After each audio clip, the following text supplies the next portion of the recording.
I know composting your kitchen waste is all the rage right now. Joining us for our next session are Amarpreet Singh and Nikhil Raj with more information on composting done right.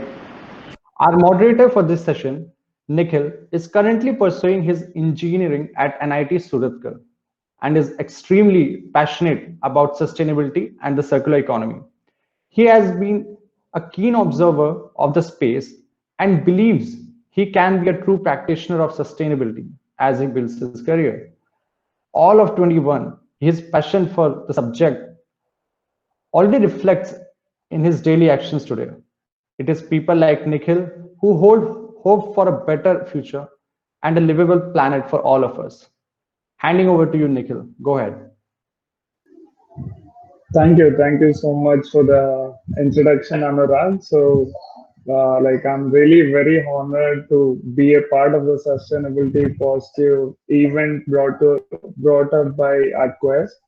So, hope I'm my voice and everything is clear, right? Before we just get into. Yes, it is clear, Nikhil. Yeah. Thank you. So, yeah, so without delaying much, we'll get started by introducing our panelist, Amarpreet Singh.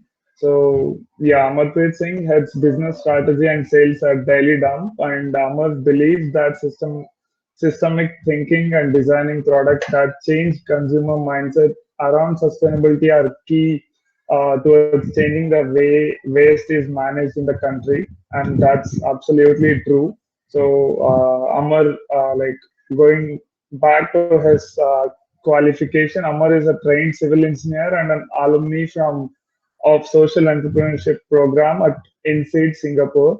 So he joined Daily Dump in 2015 and he's been there since then. So he has built up the community composting sales department and extended the company's reach across the country. And there's no doubt, there's no in calling he's been called Aga Man at the Daily Dump.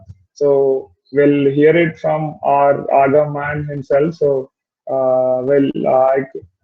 that's yeah. I think Amarpreet, you can over to you. Thanks, Nikhil, and thanks for arranging for the session also. And I hope you can hear me. Yeah, it's pretty clear.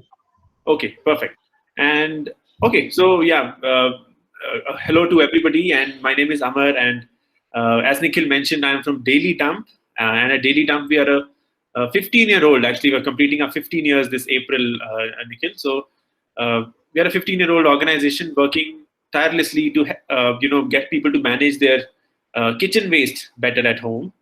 And just for the next 5 to 7 minutes, I'll speak a little about the work that we do and give everybody some context. And for that, is it okay if I present something, Nikhil? Yeah, but then we have to finish the demo and everything in the allotted time. So if you Yeah. think you can manage that, so it's fine. You can go ahead. All right. Yeah.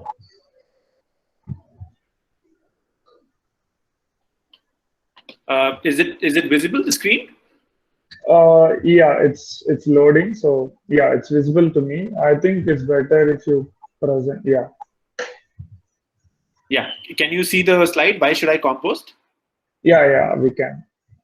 Okay, perfect. So yeah, I won't take too much time, Nikhil, just a few minutes, but I thought it's important to show this as to why we do the work that we do and why waste management is more than what usually we think it is. So when we start thinking about waste, the first question that we ask ourselves is, how would somebody describe this? And usually the answers we get are, oh, this is a banana peel, and it's waste. It has to be thrown out.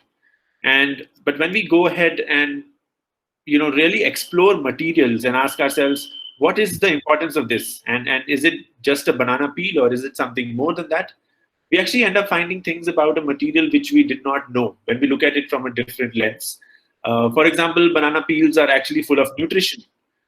They are wonderful for human skin, and they've been used in certain kind of products uh, for bettering our skin, and some people use them in the natural form as well.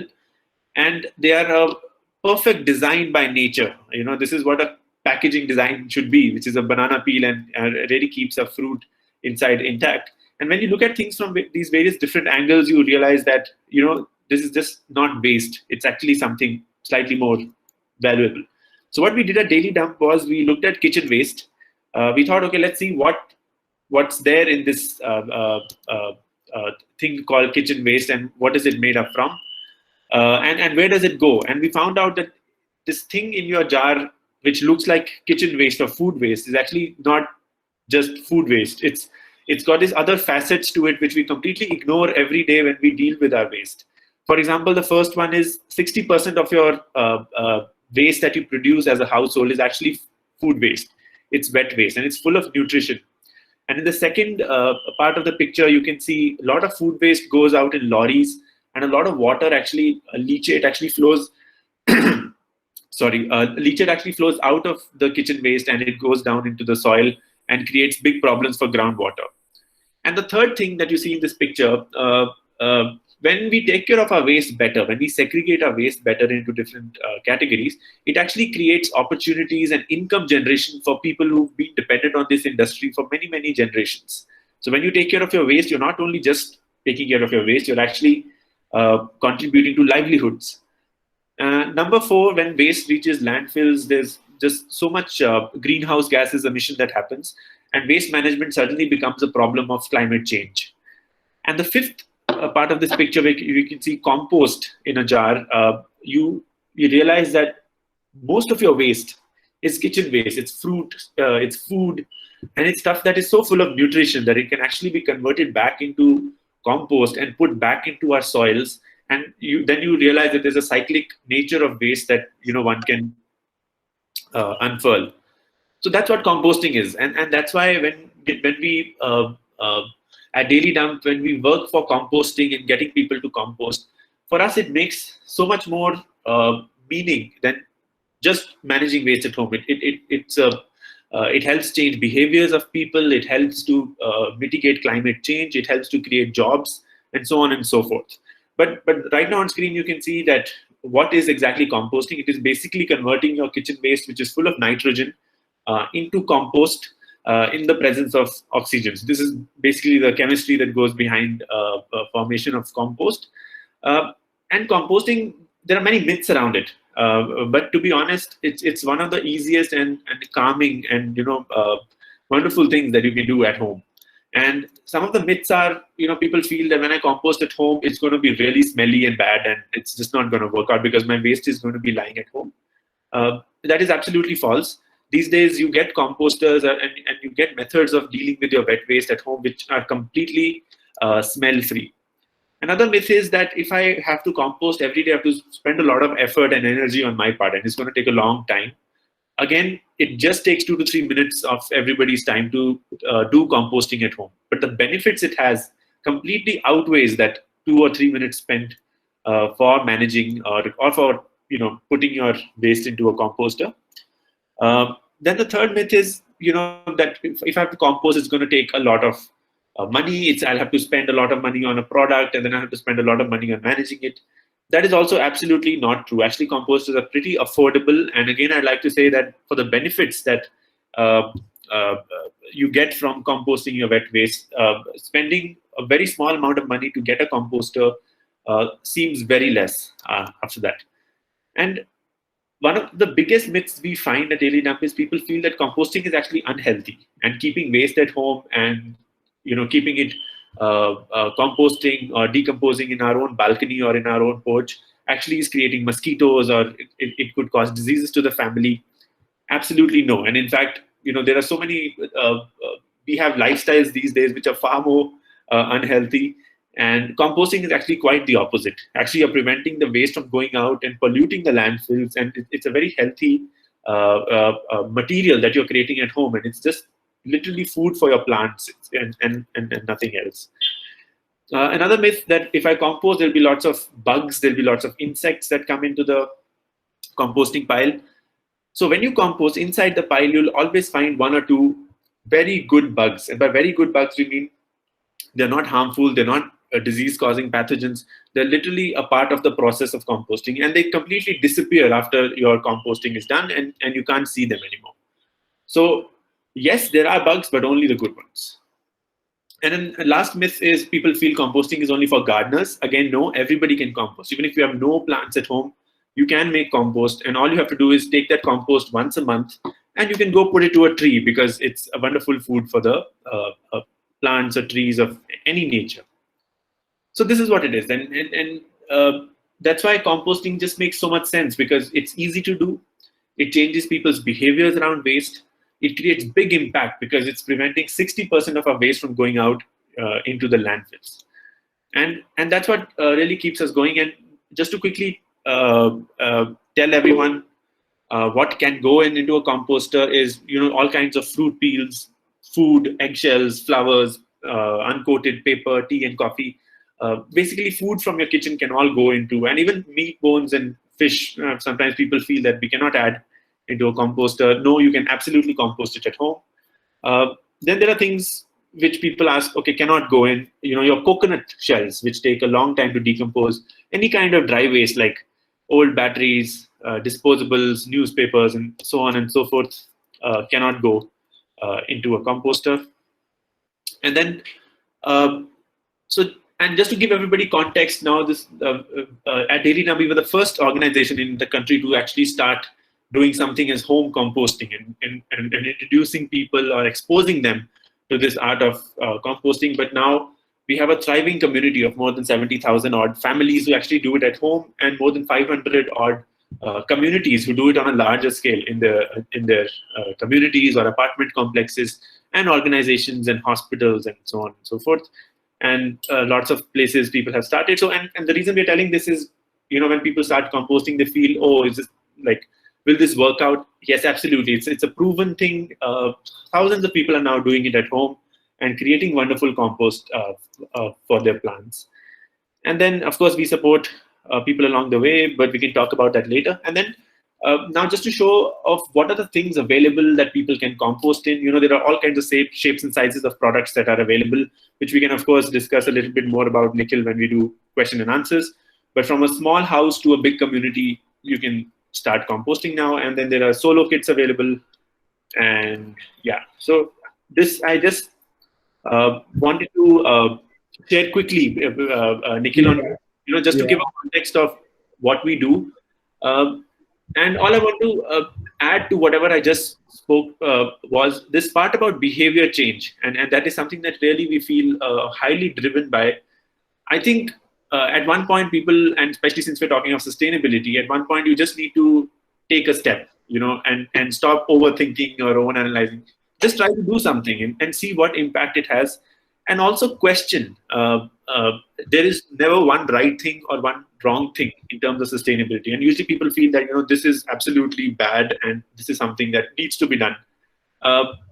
In reality, life is not like that. It sometimes intersects along the way, and what we need to realize is that if we really want to manage our waste better, we also need to start asking questions of the system. Like, if people come to pick up your waste at home, they should know where the waste is going or what kind of impact it is creating along the way, and who's picking it up, and what are the categories it is then segregated to ultimately. And you'll end up realizing that the way waste is managed in one part of a city is completely different from the way waste is managed in a different part of the city, and you realize it's a slightly more complicated ecosystem than what it feels like. So that's what I would say about composting. I guess if we do question and answer, it will be we can dig a little deeper, Nikhil. Yeah, exactly, Amma. So it was really very insightful, and like the last 5 to 10 minutes and your PPT or the presentation would entirely have changed the way people look at kitchen waste. I'm sure of it, and yeah, so that was great, and I'm really happy to see what Daily Dump has been doing since 15 years, and hope you keep doing it, and more people keep doing this for the better world or for better tomorrow. It was really great. So, can we quickly go to the demo? Or, yeah, just give me 1 second. Then I'll have to just get my composter ready. If you can give me 1 minute, Nikhil. Yeah, yeah, sure, sure. Yeah, sure. What I will do is I will take everybody to my balcony and to show how That's my composter actually works. that's great. Yeah, sure. We would love to see your composter and your working. Yeah.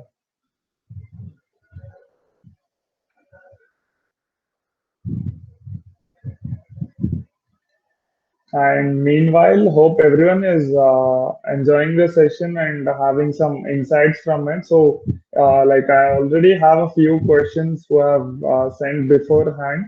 And if you guys still have some few questions, you can just drop them in the chat box, and we'll try to accommodate as many questions as possible.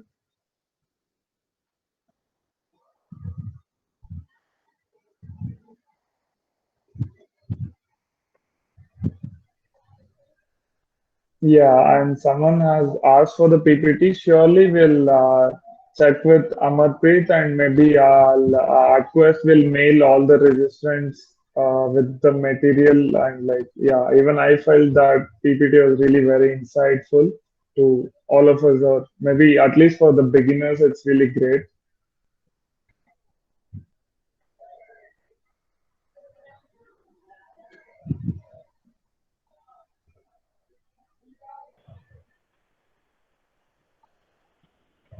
Hello, Nikhil, can you see me? Yeah, yeah, but you can go ahead. Okay, so one quick demo, Nikhil. So this is what a Yeah, composter looks like. So this is basically a three-tier home composter. We call it a khamba composter. And it's made out of terracotta material, which is basically a pot material. And terracotta, because it absorbs a lot of moisture, and it can make sure that your composting that happens here is completely smell-free. And yeah, it basically got these three pots. And the reason it has three pots is because when you start using one of this, you basically fill this with your daily kitchen waste, and then you have to add a powder to it. And the powder basically is like a cocoa peat powder, which comes in the form of coconut husk. You have to add your daily kitchen waste. It could be anything, leftover food, peels, fruits, or anything. You basically open this top lid, and I'll just show you from inside. Like this, there will be a newspaper. I'll take this newspaper out.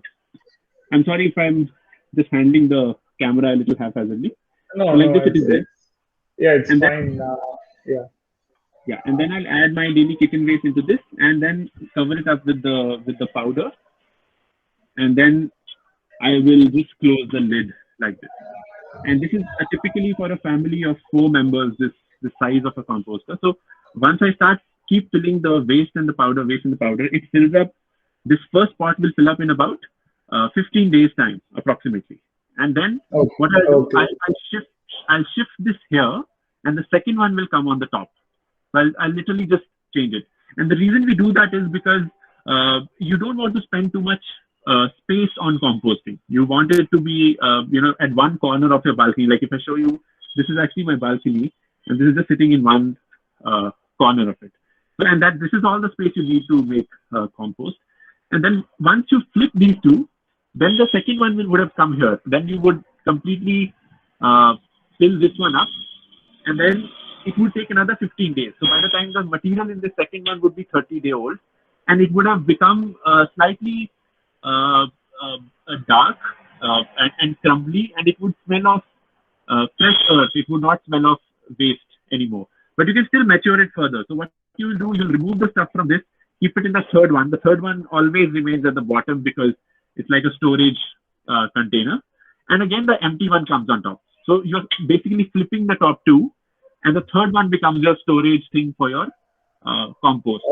And, Yeah, to and then mature it. to mature, yes. And after 45 days, you get completely done compost, and, and that's the magical part about it, because what you get out of 45 days from here, you'll realize you had actually put about 10 to 15 kilos of waste inside it, and what you actually get out of it is just soil. And when you smell it, you feel like, oh, this smells like earth when it's raining.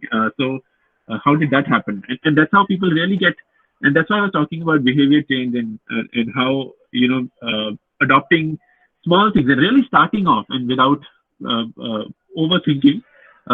and then finally, when you get these results, you can actually, you feel more motivated. You know that, oh, this actually happens, and this is what it is. And then you get into and it's like gardening. You get into the habit of it, and finally, as you keep doing it. After 4 to 5 months, you become like a composting champion yourself. So yeah, so I hope the working of this is clear. But we do have YouTube videos that we can forward to the participants. I can put them on the chat. They'll be much more detailed on step-by-step process of how to.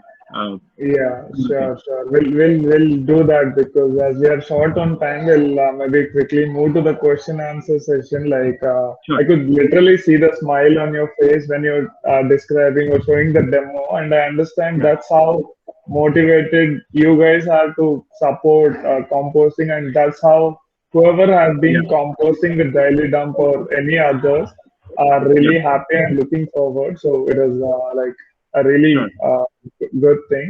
So if you I'll just quickly relocate also. yeah, If you can just give me a minute. please, yeah, please.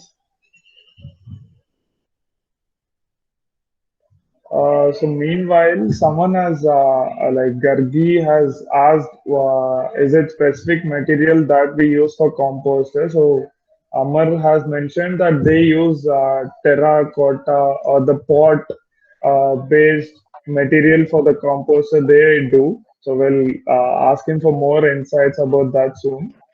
So yeah, Yeah, Nikhil. so like I was just discussing on a question in the chat section. Like there is a question from Gargi. They want to know, is there any specific material that we use for the composter? Like in your case, you are using terracotta, but is there any other material that we could use, or is it that you should go only with that, or any specific? Yeah. Yeah. So terracotta has its advantages. It's a very earthy material. It allows air to flow in very easily. It absorbs moisture also. So even if your waste has excess moisture, the composter itself can absorb it. But having said that, composting is a natural process. Many people in villages, or if you see the countryside, have been doing it in pits. And even in large hospitals or institutions where there's lots of space, so decomposition happens. You cannot stop that. That's nature. So, but the reason we use terracotta is because it has advantages in a city or in an urban landscape. People are living close to each other where the spaces are small. It really works.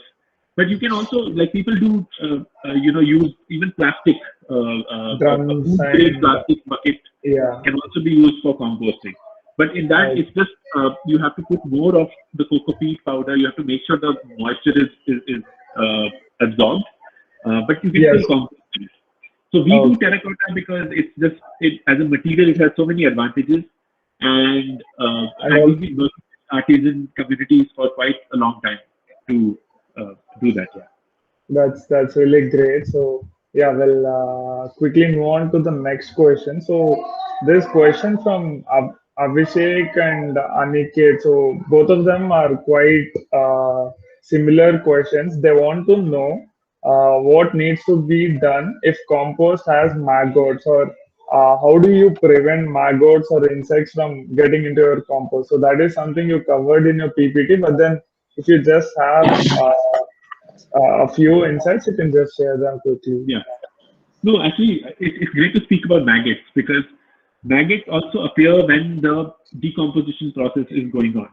And what is important to know is if your maggots are uncontrollably high number, that basically means there is a large amount of moisture content inside. So it has to be somehow controlled, because if your maggots are coming out, then I absolutely understand it's a problem, because although they are completely harmless, and maggots are not going to, those kind of maggots are not going to cause any diseases or anything per se, but they're very creepy, and if their number increases, you don't want them around your balcony. So control the moisture, then add more green, add more browns, put a lot of cocoa peat, and salvage that situation. But inside, if you see any maggots, which are only 1 or 2 in numbers, you have to remember that they're a part of the process, and they're not something that's a problem. They're actually aiding in making wonderful compost, and you'll realize by the time your compost is ready, you will not see them inside the pile at all. Okay, yeah, that is insightful. Thank you for that. And one more thing regarding demo, you told that you need to shift the compost inside. Uh, like, why don't we switch the pots instead of shifting? Is there a specific reason? So that's a question from Vani. So Yeah.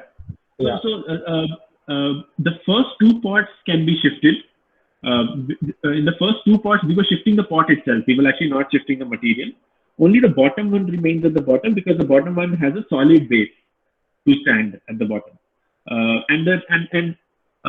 To extend it, the reason we made it like a stacking thing, where one goes on top of the other, is because we want to save space. We want that composting can happen in one side of your house or your balcony. Otherwise, you also get composters which are, in a row. You can keep one, set, two, three, if you have enough space for that. okay, yeah. So Vani, hope that answered your question. So it's not really a big problem to shift pots as well. So yeah, and other than that, so I have a question from Ria. So she's asking how can waste management be applied in large farms? So we can also relate that to what are the simple steps or simple advice piece of advice you could give for community composting or residential composting? So Okay. Yeah, residential composting actually it gets a little complicated because it's a unanimous decision by so many people. People need to be on the same page in terms of where it will be done, and you have to find a common space. What I want to tell everybody is that even composting in communities is something that has been around for nearly 10 years now. And it's not something we should be afraid of. There are solutions now. For example, there is one composter that we ourselves make at Daily Dump. It's called an AGA, which is like a bigger setup. And it can be, you can put community composting on your apartment terrace. You can put it on the side road. You can put it in a garden area. And you get composters which are modular, where you don't have to make like one big machine and put it somewhere. You can actually spread your composting units of a community across your community. But of course, segregation is key. If people are not separating the waste into different categories and your wet waste is not received segregated, then the whole system falls apart. So first you have to make sure waste is segregated. Absolutely make sure nothing is burned or anything. And even the solution that you go for, you have to make sure it's not something that is burning the waste. It should be a composting solution. It shouldn't be charring it, and because that material will have no value. Yeah, it makes sense. So yeah. Okay, yeah. So there's some interesting question over here. It's regarding kids. So how do I teach my kids, or like it's a question from many schools or teachers or whatever. So they want to know, like there are like people say there are different ways. How can you teach kids about composting and stuff? But what do you suggest is the best way to implement composting or sustainability practices into kids in school or school age kids? So, okay. So I can tell what we've tried so far. What we've tried is we used to do a workshop called as Bugs Workshop because we find, Nikhil, that kids are way more inquisitive and they're way more open actually to touching things and finding out more about the soil and all that. So in that workshop, we actually would get kids to learn more about the bugs in their life, like maggots and worms and things like that, and call them names and things like that. And then, so we can do things like that. And then second thing is about curriculums. We've also worked with some schools in curriculum development. We did some books on composting and gardening, which I can again share a link of. It's on our website, actually. You can go to a book section. And we worked with a couple of schools where they would actually inculcate composting of the school waste and gardening as part of the environment week every year. And they would get 6th or 7th grade students to kind of go and do it. And then the next year, the next batch does it. So those are the kinds, because when I was growing up, nobody told me about composting at school. and it's something that really needs to be fixed. Because you learn all kinds of things, but to not know about waste and composting and the environment is something that we need to fix in the system. Yeah, so as you mentioned about curriculum for schools, that's really great. Delhi has taken such initiatives, and I also have seen Quest doing school offerings wherein they teach all the sustainable practices, and composting was one chapter out of it. So hopefully, like more and more people come in this space, and hope that it's taken or it's spread across in a larger scale. So, and Amar, I have one or two last questions. So, there's a question from, just let me see the name. Yeah, there's a question from Jaya. So, how long does it take to compost? Like you told it takes 45 days with your composter, but with like few people do it in a small pit which they dig. So, how does this duration change with respect to the process that you? Yeah.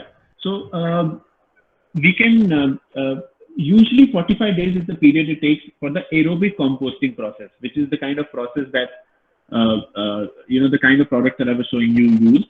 Other than that, if you are doing not putting the microbial culture and the cocoa peat, and you're just actually gathering a dried leaf, because that they also have so much carbon, and then you're taking your waste and mixing those dried leaves, then the process might take about 60 to 70 days also. And it totally depends on what you're adding. Your ratio of your carbon and nitrogen is very important.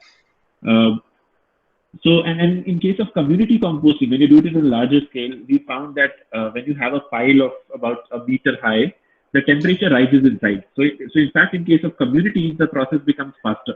So it gets done by, there are some communities by 35 days also, the compost is ready. So, but typically that's the range, anywhere between 30 to 60 days. So we just can't say that it gets done in a particular number of days, but then so depending on the surroundings and the conditions, it varies a bit. So 35 to 40 days is a common period. So, absolutely. Yeah, thank you, Amar. So I think we have answered almost all of our questions from the audience, and as well as we had a few pre-questions from while they registered. So we'll quickly wrap this up. So thank you so much, Amar. It is really very much insightful, and I hope that everyone has something to take back from this session. And thank you, Amar, and thank you, AtQuest, for organizing such a event which spreads the word further to larger audiences. And thank you. Over to you, Amar. Amar, if you don't have any final remarks, I'll hand it over to Anurag. Yes, all good, Nikhil. Thank you so much. Thank you, Amar. Yeah, over to you, Anurag. Sure.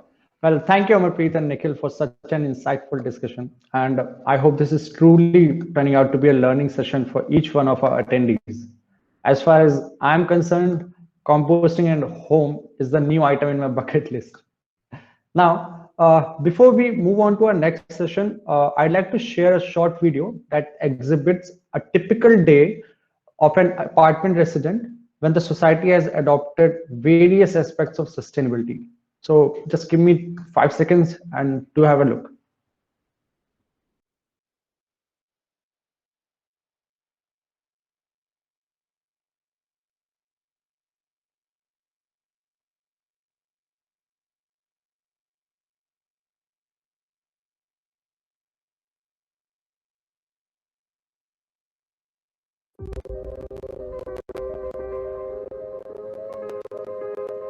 Let's look at an ideal residential society through the ActQuest lens, starting with the tale of Priyanka, your next door neighbor.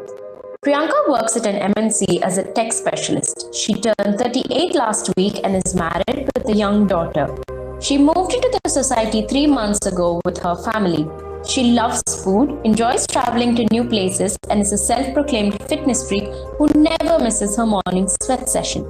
Let's take a look at Priyanka's typical Saturday at the society. Priyanka starts her Saturday morning with a nature walk along with other nature enthusiasts in the society. She is amazed by the birds, butterflies, and plant species in her neighborhood. Later in the morning, she is informed of the community farming group in the society and joins them to grow vegetables and fruits using natural farming techniques. She is thrilled to know that the produce is meant for community residents. She brings some fresh fruits she helped harvest from the community farm and joins her family for a healthy breakfast. The Society Resident Welfare Association or RWA has organized a community event about eco-friendly fashion around midday. Priyanka attends the event with her family and is amazed by the local art forms and the vibrance. To her luck, the event also has some local food delicacies which she indulges in. Back home that afternoon, Priyanka sits down to plan her next family holiday. She is reminded that the Society RWA has partnered with an eco-friendly holiday planner. She speaks to them and has a bunch of options available now.